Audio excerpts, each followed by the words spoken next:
প্রতিদিন রাত 11:40-এ একটা শেষ ট্রেন ছাড়ে। ট্রেনটা কখনো লেট হয় না। কিন্তু একদিন একজন যাত্রী উঠেছিল। সে নাকি সেই স্টেশনেই নামেনি, কারণ ওই স্টেশনে ট্রেন থামেই না। আমি অর্ণব। আমি ওই ছোট্ট স্টেশনের অ্যাসিস্ট্যান্ট স্টেশন মাস্টার। স্টেশনটা খুব বড় না, রাতে প্রায় ফাঁকা থাকে। প্রতিদিনের মতোই সেদিনও 11:40-এ শেষ ট্রেন ঢুকলো। আমি প্ল্যাটফর্মে দাঁড়িয়েছিলাম। হঠাৎ দেখি একজন লোক নামলো, কালো ব্যাগ, সাধারণ চেহারা। আমি একটু অবাক হলাম, কারণ এই ট্রেন এখানে অফিসিয়াল স্টপ না। আমি গিয়ে বললাম, আপনি এখানে নামলেন কেন? এই ট্রেন তো থামে না।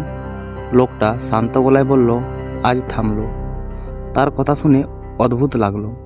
আমি টাইম টেবিল চেক করলাম, কোনো হল্ট নেই, কোনো এমার্জেন্সি সিগন্যাল নেই। লোকটা ধীরে ধীরে প্ল্যাটফর্ম দিয়ে হাঁটছিল। আমি খেয়াল করলাম সে চারপাশটা যেন খুব ভালো করে চিনে। আমি জিজ্ঞাসা করলাম, আপনি আগে এখানে এসেছেন? সে হেসে বলল, অনেকবার। কিন্তু সমস্যা হলো, আমি 5 বছর ধরে এখানে কাজ করছি, কখনো তাকে দেখিনি।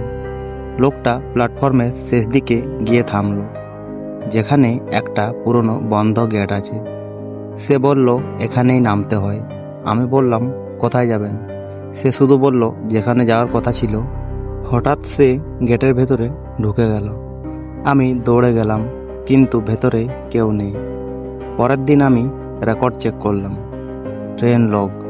ওই রাতে ট্রেনটা একবারও থামেনি। আমি পুরনো ফাইলে ঘাঁটতে লাগলাম।